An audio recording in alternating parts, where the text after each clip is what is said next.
FSJ in Germany. Freiwillige Soziales Jahr. So second point, where can you do FSJ? FSJ ചെയ്യാനായിട്ട് കുറച്ച് eligibilities ഉണ്ട്. Next point, how to apply for FSJ. ഇനി കുറച്ച് important points പറഞ്ഞുതരാം.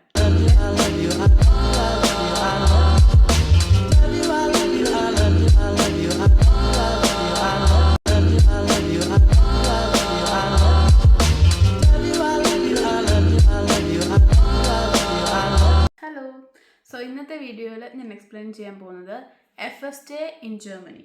So first, what is FSJ? German പഠിക്കുന്നവർ അല്ല ജർമ്മനിലോട്ട് വരാനായിട്ട് ആഗ്രഹിക്കുന്നവരൊക്കെ കേട്ടിട്ടുള്ളതായിരിക്കും FSJ എന്നുള്ളത്. പക്ഷെ ചിലർക്ക് അതിനെപ്പറ്റി വലിയ ഒരു ധാരണയില്ലായിരിക്കും, അല്ലെങ്കിൽ പലയിടത്തുനിന്നും കേട്ട അറിവുകളൊക്കെ മാത്രമേ ഉള്ളായിരിക്കും. ഞാൻ ഇങ്ങോട്ട് വരുന്ന സമയത്ത് എനിക്കും കുറേ ഡൗട്ടുകൾ ഉണ്ടായിരുന്നു എന്താണ് FSJ എന്നുള്ളതിനെ പറ്റിയിട്ട്.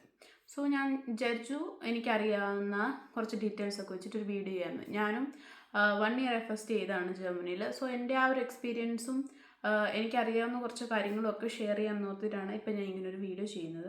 സോ ഈ ഒരു വീഡിയോയിൽ ഞാൻ FSJ എന്താണ്, അതിൻ്റെ എലിജിബിലിറ്റി, ബെനിഫിറ്റ്സ്, ആപ്ലിക്കേഷൻ പ്രോസസ്സ് എല്ലാം സ്റ്റെപ്പ് ബൈ സ്റ്റെപ്പായിട്ട് നിങ്ങൾക്ക് പറഞ്ഞുതരാം. FSJ എന്ന് പറഞ്ഞാൽ ജർമ്മനിയിൽ അതിൻ്റെ ഫുൾ ഫോം ഫ്രൈവില്ലിഗ സോഷ്യാലസ് ഇയർ എന്ന് വെച്ചാൽ വോളണ്ടിയർ സർവീസ് ഇയർ. ആ ഒരു ഇയറിൽ തന്നെയുണ്ട് ഒരു 1 ഇയർ പ്രോഗ്രാമാണിത്. ബട്ട് ഒരു 6 മാസം തൊട്ട് 18 മാസം വരെയാണ് ഇതിൻ്റെ ഒരു ഡ്യൂറേഷൻ എന്ന് പറയുന്നത്. 18 മാസത്തിൽ കൂടുതൽ നമുക്ക് FSJ ചെയ്യാൻ പറ്റില്ല. യൂഷ്വലി 1 ഇയറാണ് FSJ ചെയ്യുന്നത്.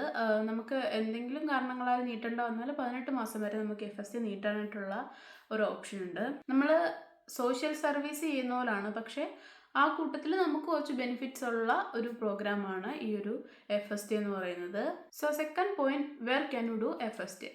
FSJ നമുക്ക് എവിടെയൊക്കെ ചെയ്യാൻ പറ്റും? FSJ മെയിൻലി നമുക്ക് hospitals, old age home, school, kindergarten, disabled peoples care centre അല്ലെങ്കിൽ സോഷ്യൽ സർവീസ് ഇൻസ്റ്റിറ്റ്യൂഷൻസിലൊക്കെയാണ് നമുക്ക് മെയിൻലി FSJ ചെയ്യാൻ പറ്റും. Basically it's a volunteer programme, but government recognised structured programme. FSJ ചെയ്യാനായിട്ട് കുറച്ച് എലിജിബിലിറ്റീസ് ഉണ്ട്. ആദ്യത്തെന്ന് പറയുന്ന ഏജ് ലിമിറ്റാണ്. ഇൻ സം കേസസ് റെയർ ആയിട്ട് 16 വയസ്സ് തൊട്ട് സ്റ്റാർട്ട് ചെയ്യുന്ന ഇൻസ്റ്റിറ്റ്യൂഷൻസ് ഉണ്ട്. ബട്ട് മെയിൻലി 18 വയസ്സ് മുതലാണ് FSJ ചെയ്യാനായിട്ട് നമ്മൾ അലൗഡ് ആയിട്ടുള്ളത്. അതുപോലെ തന്നെ 27 വയസ്സിന് അപ്പുറമായിട്ടുണ്ടെങ്കിൽ നമുക്ക് FSJ ചെയ്യാൻ പറ്റില്ല. സോ 18 വയസ്സിലും 27 വയസ്സിൻ്റെ ഇടയ്ക്കുള്ളവർക്കാണ് ഈ FSJ പ്രോഗ്രാം ചെയ്യാൻ പറ്റുന്നത്. പിന്നെ മോസ്റ്റ് ഇമ്പോർട്ടൻ്റ്ലി നമുക്ക് ഒരു വില്ലിങ്നെസ് വേണം ചെയ്യാനായിട്ട്. സോഷ്യൽ സർവീസ് അല്ലെങ്കിൽ സോഷ്യൽ വർക്ക് ചെയ്യാനായിട്ടുള്ള ഒരു വില്ലിങ്നെസ്സും കൂടെ ഈ ഒരു FSJ ചെയ്യാനായിട്ട് വരുമ്പം നമുക്ക് വേണം. പിന്നെ ജർമ്മൻ ലാംഗ്വേജ് ഇമ്പ്രൂവ് ചെയ്യാനായിട്ടുള്ള ഒരു ബെസ്റ്റ് ഓപ്ഷനാണ് ഈ ഒരു FSJ പ്രോഗ്രാം. നമുക്ക് ഈ ഒരു FSJ പ്രോഗ്രാം ചെയ്യുന്ന ആ ഒരു 1 ഇയർ കൊണ്ട് തന്നെ നമ്മുടെ ലാംഗ്വേജ് ഒക്കെ കുറച്ച് ഇമ്പ്രൂവ് ആക്കാൻ പറ്റും. അതോടൊപ്പം ചില ഇൻസ്റ്റിറ്റ്യൂഷൻസ് ഫ്രീ ആയിട്ട് ജർമ്മൻ ക്ലാസ്സുകൾ പ്രൊവൈഡ് ചെയ്യാറുണ്ട്. എൻ്റെ കാര്യം പറയുകയാണെന്നുണ്ടെങ്കിൽ എനിക്ക് ഫ്രീ ആയിട്ട് ക്ലാസ്സുകൾ കിട്ടിയിട്ടുണ്ടായിരുന്നു. അതായത് ഇപ്പം ഞാൻ B2 കഴിഞ്ഞിട്ടാണ് വന്നത്, അതുകൊണ്ട് ഞാൻ B2ൻ്റെ ക്ലാസ് തന്നെയാണ് സെലക്ട് ചെയ്തത്. ഇപ്പം നിങ്ങൾ A2 അല്ലെങ്കിൽ A1 ഒക്കെ കഴിഞ്ഞ് വരികയാണെന്നുണ്ടെങ്കിൽ നിങ്ങൾക്ക് B1ൻ്റെ ക്ലാസ് പഠിക്കാൻ പറ്റും. അങ്ങനെ നമുക്ക് ജർമ്മൻ ക്ലാസ്സസ് പ്രൊവൈഡ് ചെയ്യും. പിന്നെ എനിക്ക് ജർമ്മൻ ക്ലാസ്സസ് ഫ്രീ ആയിട്ട് പ്രൊവൈഡ് ചെയ്ത് കൂടാതെ ഒരു എന്താ പറയുക, ഒരു ഫിക്സ്ഡ് എമൗണ്ട് എനിക്ക് ജർമ്മന് മാത്രമായിട്ട് അവർ പ്രൊവൈഡ് ചെയ്തിട്ടുണ്ടായിരുന്നു.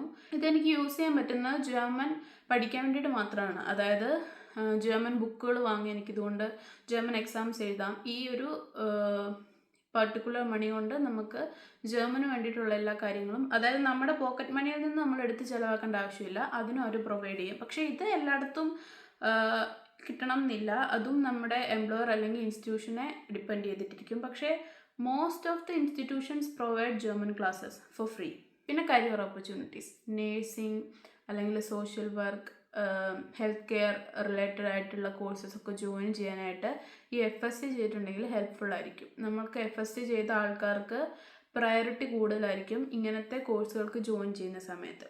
നാട്ടിൽ ജർമ്മൻ പഠിക്കുന്ന മിക്കവരും ഹൗസ് ബിൽഡിങ് ചെയ്യാനായിട്ടാണ് ആഗ്രഹിക്കുന്നത്. അപ്പോൾ ഹൗസ് ബിൽഡിങ്ങിന് വരാനായിട്ട് നിൽക്കുമ്പോൾ നമ്മൾ ഈ FSJ ചെയ്തിട്ടുണ്ടെന്നുണ്ടെങ്കിൽ സ്കൂളുകളിൽ അപ്ലൈ ചെയ്യുന്ന ടൈമിൽ നമുക്ക് കുറച്ചുകൂടെ പ്രയോറിറ്റി കൂടുതലായിരിക്കും. ഇപ്പോൾ എൻ്റെ ക്ലാസ്സിൽ തന്നെ മിക്ക കുട്ടികളും FSJ ചെയ്തിട്ട് വന്നവരാണ്. നേരിട്ട് നാട്ടിൽ നിന്ന് വരാതെ ഇവിടെ ആദ്യം FSJക്ക് വന്നിട്ട് പിന്നെ ഹൗസ് ബിൽഡിങ്ങിന് വേണ്ടിയിട്ട് അപ്ലൈ ചെയ്ത് വന്നവരാണ് എൻ്റെ ക്ലാസ്സിലെ മോസ്റ്റ് പിള്ളേരും. നമ്മൾ FSJ ചെയ്യുന്ന ടൈമിൽ നമുക്ക് ലീഗലി ജർമ്മനിയിൽ സ്റ്റേ ചെയ്യാനായിട്ടുള്ള വിസ നമുക്കുണ്ടായിരിക്കും. 1 ഇയർ ആയിരിക്കും. അപ്പോൾ നമ്മൾ 1 ഇയർ കഴിഞ്ഞിട്ട്, ഇപ്പോൾ ഞാൻ പറഞ്ഞല്ലോ 18 മാസം വരെ ചെയ്യാം. അപ്പോൾ നമ്മൾ 1 ഇയർ കഴിഞ്ഞിട്ട് ഒരു 6 മാസം കൂടെ അല്ലെങ്കിൽ ഒരു 5 മാസം കൂടെ എക്സ്റ്റെൻഡ് ചെയ്യുകയാണെന്നുണ്ടെങ്കിൽ നമ്മുടെ വിസയും നമുക്ക് അതുപോലെ 5 അല്ലെങ്കിൽ 6 മാസത്തേന് എക്സ്റ്റെൻഡ് ചെയ്യാനായിട്ട് പറ്റും. ഇനി കുറച്ച് ഇമ്പോർട്ടൻറ്റ് പോയിന്റ്സ് പറഞ്ഞുതരാം. FST എന്ന് പറയുന്ന ഒരു ജോലിയല്ല. അപ്പോൾ നമ്മളൊരു സാലറി എക്സ്പെക്റ്റേഷൻസ് ഒന്നും വെക്കേണ്ട ആവശ്യമില്ല. പക്ഷേ ഈ FSTയിൽ കിട്ടുന്ന പോക്കറ്റ് മണി കൊണ്ട് നമ്മുടെ എക്സ്പെൻസ് ഒക്കെ നമുക്ക് ബീറ്റ് ചെയ്യാനായിട്ട് പറ്റും. പിന്നെ FST വിസ എന്ന് പറയുന്നത് is different from student visa. Student visa അല്ല. പക്ഷേ ഞാൻ നാട്ടിൽ ഉണ്ടായിരുന്ന ടൈമിൽ ഞാൻ കുറേ കേട്ടിട്ടുണ്ട്, FSTക്ക് വരുമ്പോൾ അത് 1 ഇയർക്കുള്ള വിസയാണ്. അത് കഴിയുമ്പോൾ നമ്മൾ ബെറ്റിംഗ് കിടക്കൊക്കെ ആയിട്ട് നാട്ടിൽ പോകേണ്ട അവസ്ഥ വരും എന്നൊക്കെ.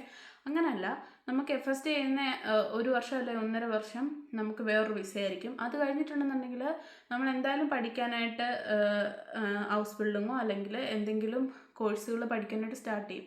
അപ്പോൾ ആ ഒരു സ്റ്റാർട്ട് ചെയ്യുന്ന കോൺട്രാക്റ്റ് വെച്ചിട്ട് നമുക്ക് സ്റ്റുഡൻറ്റ് വിസയ്ക്ക് അപ്ലൈ ചെയ്ത് സ്റ്റുഡൻറ്റ് വിസ കിട്ടും. അല്ലാതെ ഇവിടെ വന്ന് ഈ ഒരു 1 ഇയർ FST ചെയ്ത് കഴിഞ്ഞിട്ട് തിരിച്ച് നാട്ടിൽ പോയിട്ട് പിന്നെയും ഹൗസ് ബിൽഡിങ്ങിന് ട്രൈ ചെയ്ത് വരേണ്ട ആവശ്യമൊന്നുമില്ല. നമുക്ക് ഇവിടെ നിന്ന് തന്നെ ഹൗസ് ബിൽഡിങ്ങിന് അപ്ലൈ ചെയ്ത് വിസ ഈ ഒരു FST വിസയിൽ നിന്ന് സ്റ്റുഡൻറ്റ് വിസയിലോട്ട് കൺവേർട്ട് ചെയ്യാനായിട്ട് പറ്റും.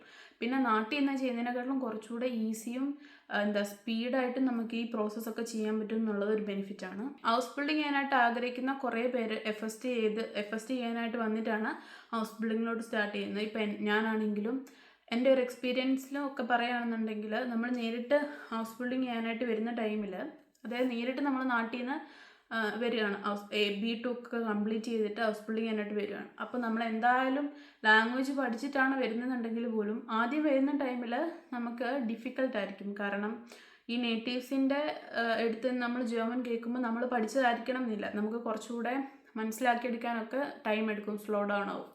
അപ്പം നമ്മുടെ ക്ലാസ്സിലൊക്കെ ആണെങ്കിൽ പോലും ഇവരിപ്പോൾ വന്നതല്ലേ ഉള്ളൂ, ജർമ്മൻ നന്നായിട്ട് അറിയണം എന്നില്ല എന്നൊക്കെ ഓർത്ത് അവർ ഒരു കൺസിഡറേഷൻ തരണം എന്നൊന്നും ഇല്ല. കാരണം നമ്മൾ B2 കംപ്ലീറ്റ് ചെയ്തിട്ട് വന്നതാണ്. അപ്പോൾ അവർ വിചാരിക്കുന്നത് B2 കംപ്ലീറ്റ് ചെയ്തല്ലേ, അപ്പോൾ അവർക്ക് ജർമ്മൻ അറിയാം എന്നുള്ള രീതിയിലായിരിക്കും ചിലപ്പോൾ നമ്മുടെ അടുത്ത് ക്ലാസ്സിലൊക്കെ ആണെന്നുണ്ടെങ്കിൽ ക്ലാസ് എടുക്കുന്നതൊക്കെ. പിന്നെ നമ്മൾ പ്രാക്ടിക്കൽ ചെയ്യാൻ പോകുന്ന സ്ഥലത്ത്, ജോലി സ്ഥലത്തൊക്കെ അവർ ഈ ഒരു ജർമ്മൻ അറിയില്ല എന്നുള്ളൊരു കൺസിഡറേഷൻ തരണം എന്നില്ല. അപ്പം നമുക്ക് ഈ സ്ലോ ഡൗൺ ചെയ്ത് പഠിച്ച് കയറി വരാനുള്ള ടൈം ഹൗസ് ബിൽഡിങ്ങിന് കിട്ടണം എന്നില്ല. കാരണം ആദ്യത്തെ ഒരു 6 മന്ത് നമ്മൾക്കൊരു പ്രൊബേ പീരീഡാണ്. ആ ഒരു പീരീഡിൽ നമ്മൾ ഇമ്പ്രൂവ് ആവുന്നില്ല എന്നുണ്ടെങ്കിൽ നമുക്ക് പിന്നെ ഹൗസ് ബിൽഡിങ് കംപ്ലീറ്റ് ചെയ്യാൻ പറ്റില്ല. അവർക്ക് നമ്മളെ പിരിച്ചുവിടാനായിട്ടുള്ള റൈറ്റ് ഉണ്ട് ഈ ഒരു 6 മാസത്തിനുള്ളിൽ. പ്രത്യേകിച്ച് കാരണങ്ങളൊന്നും വേണമെന്നില്ല. നമുക്കൊരു പ്രോഗ്രസ് ഇല്ല എന്ന് അവർ കാണുകയാണെന്നുണ്ടെങ്കിൽ നമ്മളെ ഈ ഒരു ഹൗസ് ബിൽഡിങ് നമുക്ക് കംപ്ലീറ്റ് ചെയ്യാൻ പറ്റണം എന്നില്ല, കണ്ടിന്യൂ ചെയ്യാൻ പറ്റണം എന്നില്ല. ആ ഒരു കണ്ടീഷനിൽ നമ്മൾ വന്നിട്ട് എല്ലാം സ്ലോ ഡൗൺ ആയി ചെയ്ത് വരാം എന്നുള്ളൊരു തോട്ടുണ്ടെങ്കിൽ അത് നമുക്ക് പറ്റിയെന്ന് വരില്ല. എല്ലാവരുടെയും കേസസ് അല്ല ഞാൻ പറയുന്നത്. അപ്പോൾ നമ്മൾ ഈ ഒരു FST ചെയ്തിട്ടുണ്ടെന്നുണ്ടെങ്കിൽ നമ്മുടെ ലാംഗ്വേജ് കുറച്ചുകൂടി ഇമ്പ്രൂവ് ആയിട്ടുണ്ട്. B2 പഠിച്ചിട്ട് വന്നതാണെന്നുണ്ടെങ്കിൽ ഈ ഒരു FST ചെയ്യുമ്പോൾ നമുക്ക് ലാംഗ്വേജുമായിട്ടും ജർമ്മൻ കൾച്ചറുമായിട്ടൊക്കെ നമ്മൾ കുറച്ചുകൂടെ ഒന്ന് യൂസ്ഡ് ആവും. അപ്പം നമുക്ക് ആ ഒരു സ്ട്രെസ്ഡ് ഫീലിംഗ് അല്ലെങ്കിൽ ന്യൂലി കം എന്നുള്ള ഫീലൊന്നും ഉണ്ടായിരിക്കില്ല. അപ്പം നമുക്ക് ഈ FST ചെയ്യുന്ന ടൈമിൽ നമുക്ക് ഈ പറഞ്ഞ കൺസിഡറേഷനൊക്കെ കിട്ടും. ലാംഗ്വേജ് അറിയണം എന്നില്ല, പുതിയതായിട്ട് വന്നതാണെന്നൊക്കെയുള്ള കൺസിഡറേഷൻ കിട്ടും. അപ്പോൾ ആ ഒരു 1 ഇയറിൽ നമ്മൾ കുറച്ചുകൂടി യൂസ്ഡ് ആവും, നമ്മൾ കുറച്ചുകൂടി ഇമ്പ്രൂവ് ആവും. അപ്പോൾ ഹൗസ് ബിൽഡിങ്ങിന് കയറുന്ന ടൈമിൽ നമുക്ക് കുറച്ചുകൂടെ സ്ട്രെസ് ഫ്രീ ആയിട്ട് ഈസിലി ഹൗസ് ബിൽഡിങ്ങിനെ ഫേസ് ചെയ്യാനായിട്ട് പറ്റും. Next point, how to apply for FST. കൂടുതൽ പേർക്ക് അറിയാൻ ആഗ്രഹമുള്ള ഒരു പോയിന്റ് ആയിരിക്കും. അപ്പോൾ നാട്ടിൽ കുറേ ഏജൻസീസ് FSTയുടെ പ്രോസസ്സിങ് ചെയ്ത് കൊടുക്കുന്നവരുണ്ട്. പക്ഷേ കുറേ താമസം എടുക്കാറുണ്ട്. അതുപോലെ തന്നെ കുറേ പൈസയും അവർ ഡിമാൻഡ് ചെയ്യാറുണ്ട്. പക്ഷേ ഈ ഒരു FST അല്ലെങ്കിൽ ഹൗസ് ബിൽഡിംഗ് ഒക്കെ നമുക്ക് നാട്ടിൽ നിന്ന് തന്നെ അപ്ലൈ ചെയ്ത് വരാൻ പറ്റുന്നതേ ഉള്ളൂ. പക്ഷേ അത് എല്ലാവർക്കും അറിയില്ല. അതാണ് ഈ ഏജൻസീസിനെ നമ്മൾ സമീപിക്കുന്നത് നമുക്കിതിനെപ്പറ്റി അറിയാത്തതുകൊണ്ടാണ്. അപ്പോൾ തന്നെ അപ്ലൈ ചെയ്ത് വരാൻ എന്തൊക്കെ ചെയ്യണം എന്നുണ്ടെങ്കിൽ, first you have to prepare a CV, motivation letter. അത് പ്രോപ്പറായിട്ടുള്ള രീതിയിൽ പ്രിപ്പയർ ചെയ്ത് വെക്കുക. എന്നിട്ട് നമ്മൾ ഈ ഒരു FST ചെയ്യുന്നത് അല്ല, FST പ്രൊവൈഡ് ചെയ്യുന്ന കുറച്ച് ഇൻസ്റ്റിറ്റ്യൂഷൻസ് ഉണ്ട്. മോസ്റ്റ്ലി അത് DRK എന്ന് പറഞ്ഞാൽ ജർമ്മൻ റെഡ് ക്രോസ്. നമ്മൾ റെഡ് ക്രോസിനെ പറ്റി കേട്ടിട്ടുണ്ടായിരിക്കും. ഇപ്പോൾ ജർമ്മനിയിലുള്ള റെഡ് ക്രോസ് ഒരു സോഷ്യൽ സർവീസ് FST ചെയ്യാനായിട്ട് FST പ്രൊവൈഡ് ചെയ്യാറുണ്ട്. അതുപോലെ തന്നെ കാരിത്താസ്, ഡയക്കോണി ഇവരെയൊക്കെ ഇൻസ്റ്റിറ്റ്യൂഷൻസിൽ നമുക്ക് FST ചെയ്യാൻ പറ്റും. അപ്പോൾ നമ്മൾ ഈ CV മോട്ടിവേഷൻ ലെറ്റർ പ്രിപ്പയർ ചെയ്തിട്ട് ഇവരുടെ ഒഫീഷ്യൽ വെബ്സൈറ്റിൽ നിന്നൊക്കെ നമുക്ക് ഇമെയിൽ ID ഒക്കെ കിട്ടും. അവിടെ നേരിട്ട് ഒന്നെങ്കിൽ ഈ ഒരു ഓർഗനൈസേഷന് നമ്മൾ മെയിൽ അയക്കുക, അല്ലെങ്കിൽ നേരിട്ട് ഇൻസ്റ്റിറ്റ്യൂഷൻസിന് മെയിൽ അയക്കുക. എന്നിട്ട് റിപ്ലൈക്ക് വേണ്ടി വെയിറ്റ് ചെയ്യുക. എന്നിട്ട് നമുക്ക് ഇൻ്റർവ്യൂ ഉണ്ടായിരിക്കും. ഇൻ്റർവ്യൂ പാസ്സായി കഴിഞ്ഞാൽ they will give you placement confirmation. ആ ഒരു പ്ലേസ്മെൻറ്റ് കൺഫർമേഷൻ വെച്ചിട്ട് നമുക്ക് നാട്ടിലെ എംബസിയിൽ വിസയ്ക്ക് അപ്ലൈ ചെയ്ത് ഇങ്ങോട്ട് വരാനായിട്ട് പറ്റും. നിങ്ങൾക്ക് ഈ വീഡിയോ കണ്ടതിലൂടെ കുറേയൊക്കെ ഡൗട്ട്സ് ക്ലിയർ ചെയ്യാൻ പറ്റി, കുറച്ചുകൂടെ FST എന്താണെന്ന് മനസ്സിലാക്കാൻ പറ്റിയെന്നും വിശ്വസിക്കുന്നു. പിന്നെ എന്തെങ്കിലും പോയിൻറ്റ്സ് ഞാൻ കവർ ചെയ്യാൻ വിട്ടുപോയിട്ടുണ്ടെന്നുണ്ടെങ്കിൽ നിങ്ങൾ കമൻറ്റ് ബോക്സിലൂടെ ചോദിച്ചാൽ ഞാനത് എക്സ്പ്ലെയിൻ ചെയ്തു തരുന്നതായിരിക്കും. ഈ ഒരു ഡീറ്റെയിൽസും കാര്യങ്ങളും ഒക്കെ ഞാൻ എൻ്റെ പേഴ്സണൽ എക്സ്പീരിയൻസിൽ നിന്ന് ഷെയർ ചെയ്യുന്നതാണ്. എന്നോട് കുറേ കുട്ടികൾ FST ചെയ്യാനായിട്ട് വരുന്ന ടൈമിൽ ചോദിച്ചിട്ടുള്ള ഡൗട്ട്സും കാര്യങ്ങളൊക്കെയാണ് ഞാനിപ്പോൾ ഈ ഒരു വീഡിയോയിലൂടെ ക്ലിയർ ചെയ്തത്. ഇപ്പം നിങ്ങൾ ഈ ഒരു വീഡിയോയുടെ ഈ ഒരു എൻഡ് വരെ കണ്ടിട്ടുണ്ടെങ്കിൽ നിങ്ങൾ FST കുറിച്ച് അറിയാൻ ആഗ്രഹിച്ചവരാണ് എന്ന് ഞാൻ വിശ്വസിക്കുന്നു. So I wishing you all the very best for your future. By.